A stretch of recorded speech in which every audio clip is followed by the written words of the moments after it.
Morning. It feels weird starting a sermon not with saying good morning to people. Don't know why, it's what we do. I do want to start out by apologizing in advance to you half over here.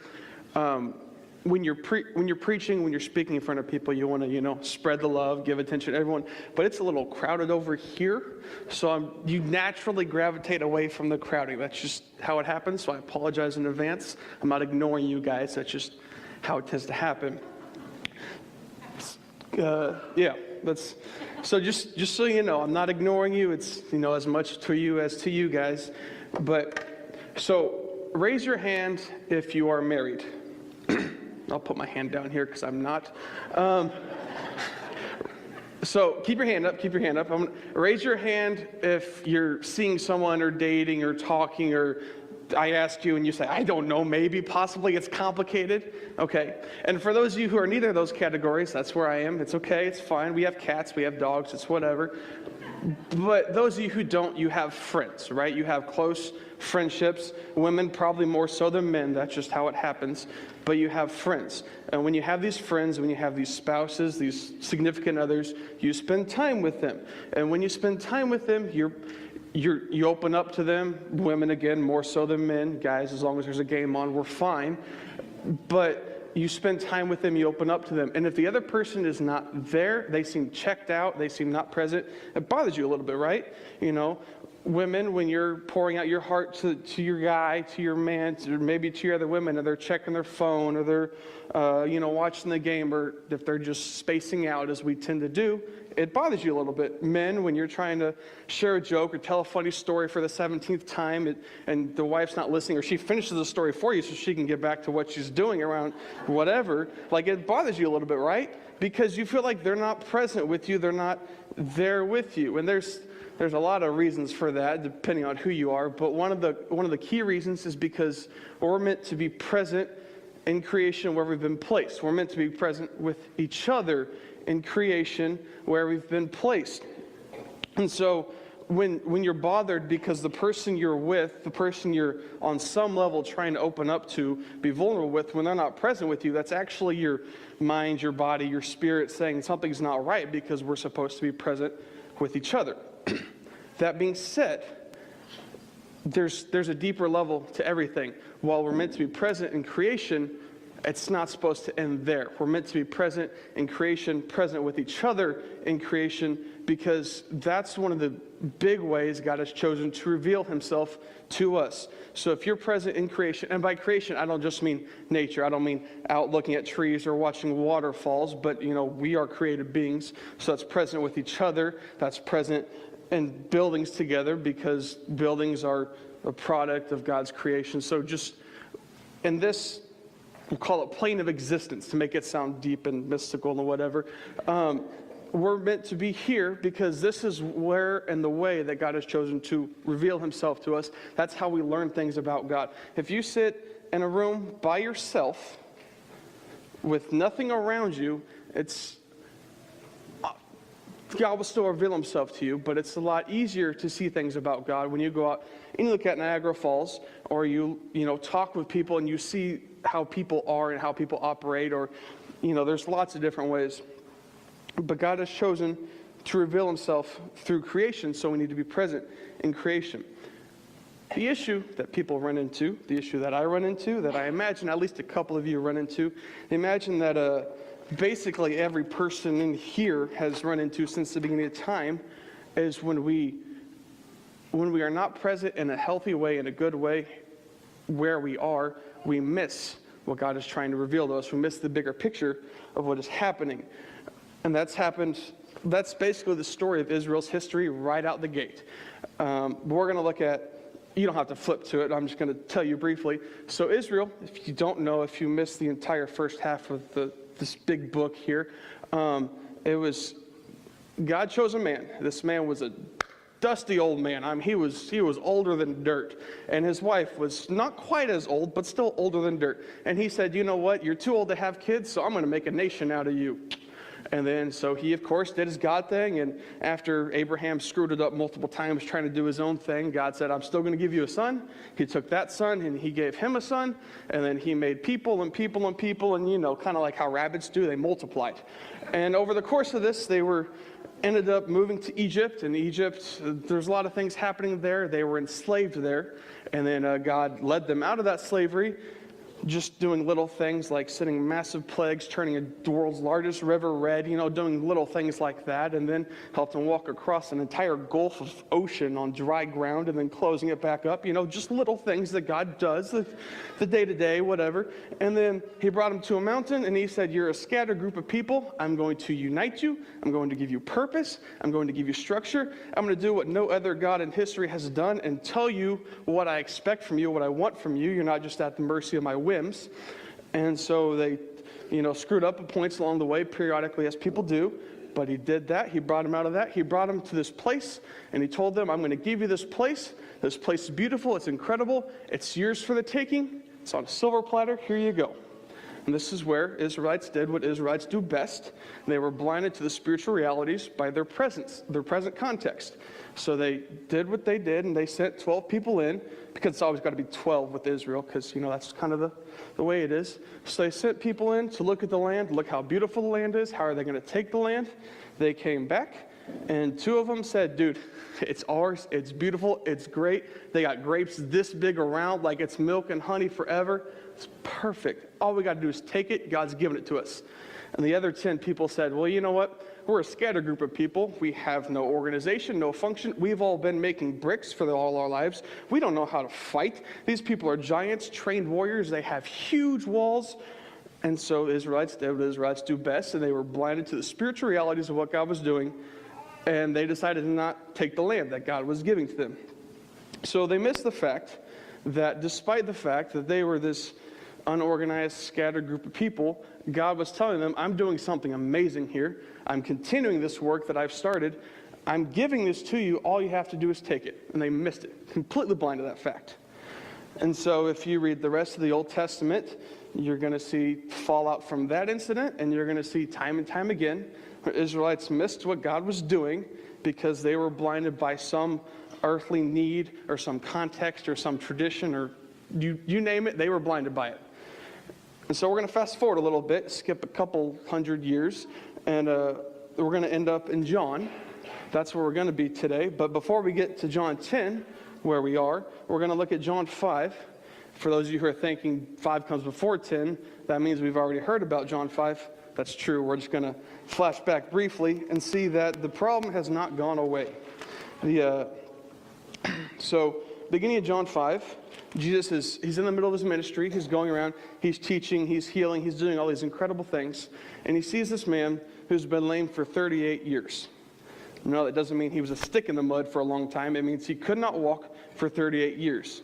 And it was so bad that he was sitting right next to a pool, and he couldn't get himself into the pool. Okay, so Jesus does what Jesus does, and he heals the man. He says, take your mat and go do your business. So the guy does what he does. He can't walk for 38 years, so he picks up his mat and walks away. And the Jews see that, and their first response is not, wow, that man's healed. It's not, who did that? It's not even, wow, only the power of demons could have done that. No, the Jews' response is, are you kidding me? It is the Sabbath day. You can't do work on the Sabbath day, and picking up your mat is work. Because that's what we all would do too. If you saw someone speeding down the street, you'd say, hey, I know you were blind for 38 years, and you can drive now. That's all fine and dandy, but you can't speed, okay? That's against the rules. The Jews continue this issue, and the crazy thing is it's the leaders. Well, worst of all, the Jewish leaders who should have had they should have been closest to see what God was seeing, because they knew the law, they studied the law, they saw. In case you don't know what the law was, it wasn't just Exodus and Numbers and Leviticus where it's sacrifice this animal on this day for this reason. No, it was the entire Old Testament, which is nothing but here's what God did amazing, and here's how people screwed it up, and here's how God fixed it. So they see this, they know the entire history, and they miss it. So that's the kind of people Jesus is dealing with. So we're going to be in John chapter 10. If you want to go ahead and turn there if you're not already. I was last minute with telling them to check, guys, the slide, so I don't know if there's a slide made up or not for it. But We're going to be in the last half of John chapter 10. We're going to start in verse 31, but before that, we're going to look at verse 22, because John gives a key piece of context here. But before we look at that, a lot of you are probably wondering why the history lesson. It's to show a pattern of people. And if you don't believe me that pattern is still the case, let's look at yourselves. There's a lot of ways we could go with this. There's a lot of ways we miss what God's doing because of how our life goes. One of the easiest ones to think of is money. How many of y'all have money? A couple of you, I imagine. I mean, you could afford gas to get here. So I imagine you at least have $3 to your name, because that's almost a gallon of gas. There's probably a lot of you that have had points where money's tight. There's probably a lot of you who know someone who, either because they lost their job or because there was a medical thing that bills are expensive, or because there was a house disaster, one reason or another, I imagine a lot of you know someone who had money really tight. They're not sure how they're going to get food in their belly by the end of the week. And I imagine a lot of you who know someone like that, some of those people stayed faithful through it. They continued to give sacrificially, not just in the offering plate, but to people. And they were generous and opened their homes and their pantries.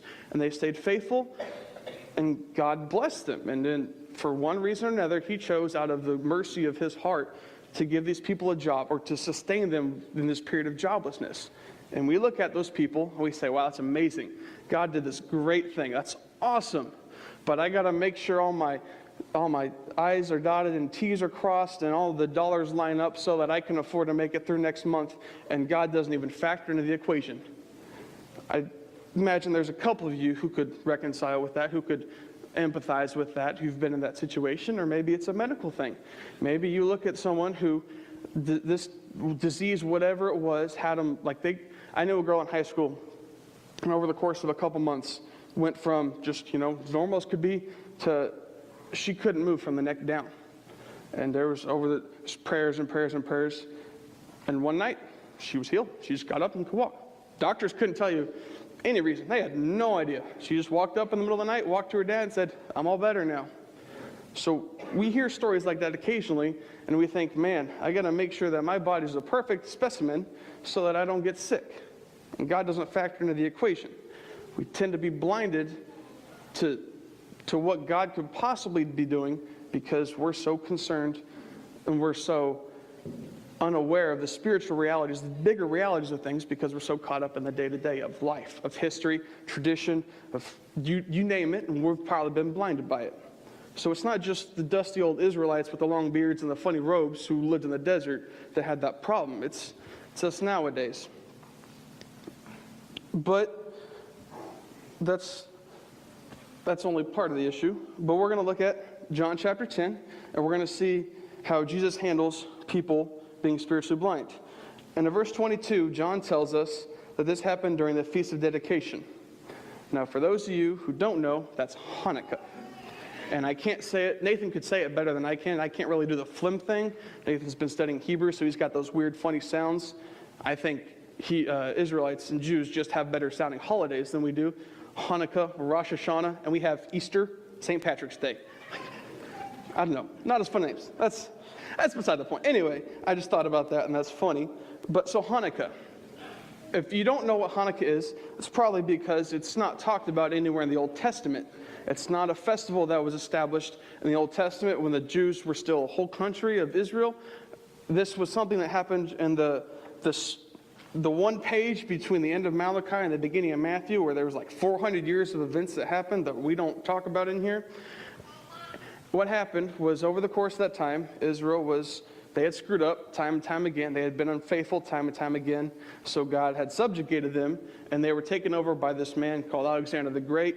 He was, kind of a big deal, largest kingdom at the time, took over the whole Mediterranean. It's whatever, it's casual, just an afternoon. So he had control of Israel, and then things happened. He died because, people die, and then it was split among 4 people. Anyway, long story short, the Israelites are controlled by this Greek dude, and this Greek dude died. So then his son takes over. Well, people were people, politics were politics. It hasn't changed. And religious authorities were religious authorities. And long story short, it happened that some people were upset with other people, so they went to the governor. The governor came in, took over Jerusalem, took over the temple.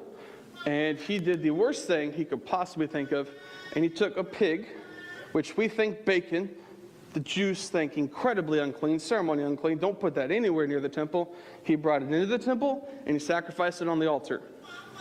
It's kind of a big deal. It'd be like walking on Sunday morning and someone's sitting in the seat you sat in for 30 years. Like, that's unacceptable. We draw the line. Can't do that. I'm a little passionate about assigned seats. It's whatever. And so God raised up this man, Mattathias. Mattathias had 5 sons. They started a rebellion. Mattathias died, as people do. His son took over. Judah was his name. They called him Judah the Hammer, Judah Maccabeus. I don't know if you've heard of him. You're like, that name sounds vaguely familiar. It was no big deal what he did. He just kicked out the Greeks of Jerusalem. He took back the place, took back the temple. They had a big celebration, rededicated the temple to the Lord. That's what Hanukkah is. It's memorial of that. Okay. You'll see in a little bit the irony of why John points out this is happening during Hanukkah. But let's get down to the text that we're going to read today, because that's kind of why you're here, is to hear the Bible read. We do that occasionally, don't worry. So we're going to start in verse 31. If you want to turn there, cool. These guys are incredible and work on short notice, which is great for me. So, starting in verse 31, before verse 31, for those of you who have missed the last couple weeks, Jesus does this thing, okay? It's a little thing. It's no big deal. But he walks up. He does this time and time again. He says, how can I push the buttons of the leaders? And I'm going to go push those buttons repeatedly, and then they're going to try to kill me. I'm going to escape, and I'm going to do it all over again. Basically, it's like he's married to the Jewish leaders, okay? He's the husband, they're the wife. He says, what buttons can I push? I know exactly what buttons to push. He pushes them. They try to kill him. Things are thrown. Vases are thrown. He avoids them. So, this has just happened. He's just made some claims that the Jews are very upset about. They try to kill him. He escapes. He says some things again, and that brings us to verse 31. He's just said some things that they're upset with, namely, he is God, is what he's claiming. And so the Jews picked up stones to stone him. And he replies to this, I have shown you many good works from the Father. For which of them are you going to kill me? And they said, it's not for any good thing that you've done. It's not for any good work that you've done that we're going to stone you, but it's because you committed blasphemy. Because you, who are just a man, claim that you're the Son of God. And his response is as great a response as Jesus could give. He says, isn't it written in your law, I said, you are gods? If he called them gods to whom the word of God came, and scripture can't be broken, do you say of him whom the Father consecrated and sent into the world, you are blaspheming because I am the Son of God? Now, for those of you who are confused as to what's happening and why in the world God referred to people as Son of God, he's referencing a psalm here, Psalm 82. We're not going to read through it. It's one of those psalms, if you like nerding out on things, read the commentaries, because it's a bunch of very smart men disagreeing and providing the same evidence for completely polar opposite arguments. It's great. It's a good time to read. Anyway, what is happening here is the psalmist is quoting God, speaking to, depending on who you read, some audience or another, but at least on some level, he's speaking to the judges of Israel, the leaders of Israel, and he's saying, this isn't in a good way, but he's saying, I said, you are gods, sons of the Most High, all of you. Nevertheless, like men, you shall die and fall like any prince. So he's calling them gods, but not in a good way. But according to Jesus' understanding, he is calling gods the people who have received the word. So if Jesus says it, I'm going to run with it, and we're going to call it good. And if you have disagreements, you can ask Nathan or Adam, and we'll go from there. So Jesus is saying, by your logic, I've committed blasphemy because I called myself God. Well, in the very law that you live by to a T and that you're claiming to condemn me, God calls the people who have received his word gods. He says, you are gods. So if they're gods, I'm not just receiving the word, I am the word. I am the man sent by God, set apart from God to do these things. How is it blasphemy that I'm referring to myself as the Son of God? But he seems like he's gonna leave it there. And then he says, if I'm not doing the works of my Father, then do not believe me. If my actions don't match my words, don't believe me. Because that's what he calls the Jewish leaders out for. Often their actions and their words don't match. If I am not doing the works of my Father, then don't believe me. But if I do them, even though you don't believe me, believe the works, that you may know and understand that the Father is in me and I am in the Father. What he's saying is, I've made these claims, and I have a list that I stole that Adam made last week, and these are claims that Jesus has made. He's saying, if you don't believe these, if you have a problem with these, if these make you want to stone me or kill me or arrest me or do whatever you want to do, then at least look at what I've done and believe those things. Look at the people I've raised from the dead. Look at the people who were lame for 38 years and I made walk. Look at the people who I gave sight to. Look at the people who I healed the disease. There's a long list of things he's done. Not even his teachings, but look at the things he's done. If nothing about those things is good for the betterment of people from the Father, then absolutely don't believe him. But he's saying, if you look at these actions, at least believe them. At least believe that this man was lame for 38 years and I made him walk. At least believe this man was blind since birth and I gave him sight. Not because of me, but because of the Father setting me aside, which that speaks to his humility, which is the whole other sermon series. That's what he's saying. That's all well and good. So he's telling these Jews, you don't believe me, which makes no sense because I am the embodiment of the word that you've been given and that you know and that you study. But if you don't believe the words I speak, if you don't believe the teachings I teach, if you have a problem making the whole law connect with me, then at least look at what I've done and believe. Now, if you're wondering what all this has to do with being married and your spouse checking out in conversation, we're going to tie it all back together now. This is the grand wrap-up. If you watch any detective TV show, this is where they make all the pieces fit, and you're like, oh, it makes some. Obviously, everyone knew it was him, even though you had no idea. In case you're wondering, I live my life through TV shows, so it's fine. It's all well and good. So, these Jews, they're missing the big picture. Oh, I talked about we were going to see the irony of it taking place during Hanukkah. So, Hanukkah, celebration of God leading a rebellion to take back the temple and rededicating his people and consecrating his people. Jesus is doing the exact same thing. He's coming in, he's leading a spiritual rebellion to rededicate his people, reconsecrate his people, and bring people back to the Lord, and rededicate his people to the Lord. But the difference is, Judah led a physical, earthly, political rebellion. There were actual people that died, there was an actual place that was being taken, and there was an actual altar to be rededicated. In Jesus' case, he's leading a spiritual rebellion, so there's no one actually dying by his hand. There's no physical place being retaken by his sword, and there's no physical altar being rededicated. He is the altar. We are the place. It's a whole. You can extrapolate from there. And that's a big word. I went to college, folks. So he's leading a spiritual rebellion, but the people are so blind. They've been so blinded by traditions, by laws, by an immense history of all sorts of issues that you can read that goes past Malachi and up to John.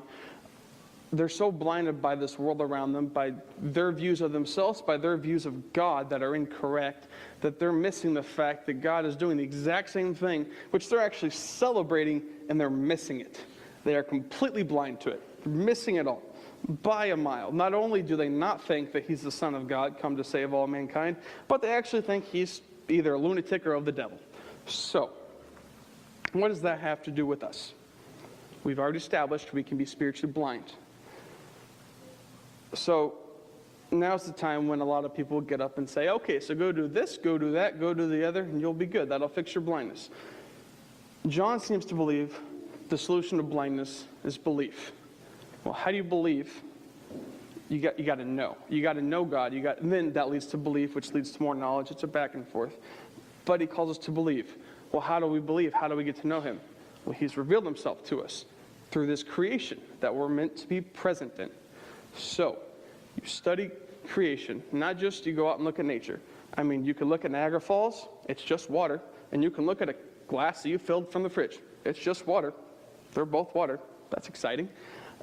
You can look at creation. You study philosophers. You study this, that, and the other. The Bible, the teachers, all that jazz. There's a lot to learn about God, but ultimately, that's only part of it. Knowledge doesn't mean belief. I mean, these men, these Jewish leaders, literally right out the womb, they were handed the scroll and said, here you go, learn this.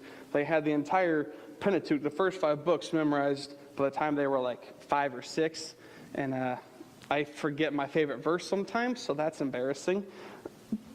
But, so these men, they knew, they had knowledge. That wasn't the issue. The issue was they were spiritually blind. And so Jesus provides a solution. He says, just believe in what I've done. Believe in what the Lord has done. Believe in what God has done. And then that will reveal who he is. So belief is not just an issue. We're a couple weeks from now. We got Easter coming up. Easter's kind of a big deal. I mean, you don't get presents unless you're, 5 or below. But it's a big holiday. It's as believers, it's the holiday we're made to celebrate. It's God sent his son. His son died, and he came to life. But that's not all. That's not all God's done in history. If you want to jump back to the beginning, he made a place. It's called the earth. I don't know if you've heard of it. You live there, though. So he made this earth, and then he made people. People are incredibly intricate. They're incredibly, just amazing. And he made these people. And then guess what these people did? They done messed up. They had this perfect relationship with the Lord, with God the Father, who came down and walked with them in this garden that was perfection, and they said it wasn't enough.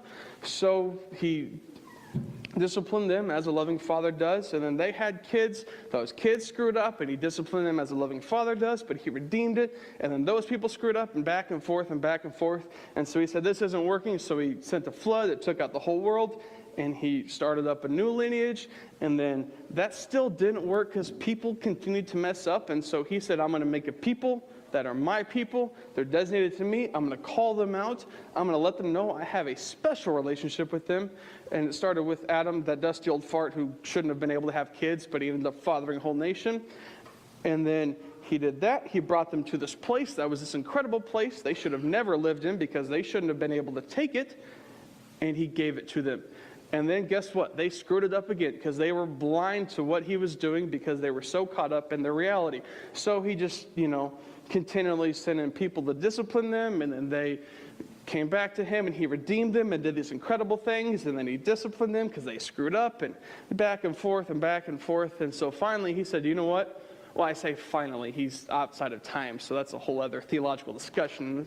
Anyway, he sent his son. He sent himself in human form, not just to die. He did a lot of things before he died. He experienced pain, physical pain, emotional pain. He experienced heartbreak. He experienced loss. He experienced love, which he already had experienced, but it's on a different level. He experienced love. He experienced hunger, thirst. I mean, dude was walking alone in the wilderness with no food for 40 days. His tummy was a rumbling. So he did that, and then he got this band of disciples together, and he taught people, and he healed people. And some of the people he healed rejected him, and some of the people who had known him since he was a kid rejected him. Talk about pain and betrayal and heartbreak.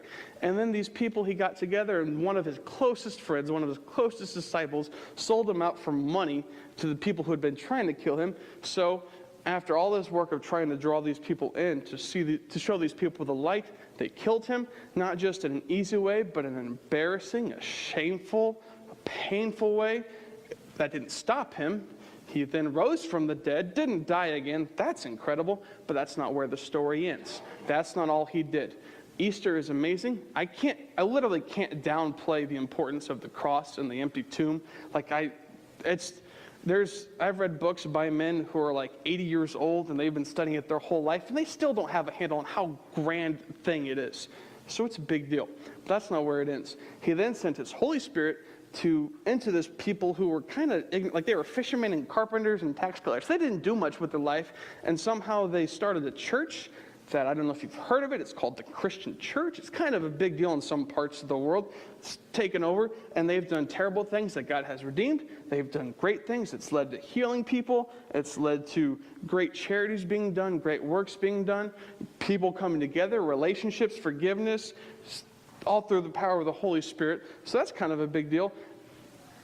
And that's not all. We don't believe in God for that. We don't believe in God because he did these incredible things. We don't believe who God is. We don't say he's great because he did this. He's not great because he did that. He's not good or bad because he didn't do this, that, or the other. He is good. He has done these things so that we may see him and begin to know him and have an inkling of how great and merciful and kind and forgiving and strong and forgiving and loving and disciplining and forgiving. Like it's kind of a big deal in the Bible, is his forgiveness. So we look at these things he's done, these incredible things he's done. And all he calls us to do is believe. Believe in him. As Jesus says, if you don't believe the words I say at face value, then look at the works that I've done, look at the works that God has done, and believe that I and the Father are one. Believe that God sent himself in the form of Jesus, not to die, not so that we can go on and live hoity-toity in heaven after we die off this earth, but so that from the moment we are born, he has given us the possibility, the capability to walk with him daily, to find out, to be exposed to just how great and magnificent he is. And then we get on our deathbed and we realize we didn't even scratch the surface. We are called to believe in him. That's why he does what he does. That's why we are called. That's why, if you jump it all back to the beginning of the sermon, that's why we are made to be present in creation, is because he's worked in creation so that we may believe in him. We're going to wrap it up because if we skip over a couple verses, it's kind of a big deal sometimes. So we're going to wrap it up with the last 3 verses of the book of John, chapter 10, not the book of John. There's things happen afterwards. So Jesus, after he escapes from these people who are blind to the reality of what he's trying to do for them, not for him, but for them, and they try to kill him, he escapes. It says, he went away across the Jordan to the place where John had been baptizing. John the Baptist had been baptizing at first, and there he remained. And many came to him, and they said, John did no sign, but everything that John said about this man was true. And many believed in him there. Question is, are you going to be one of the many?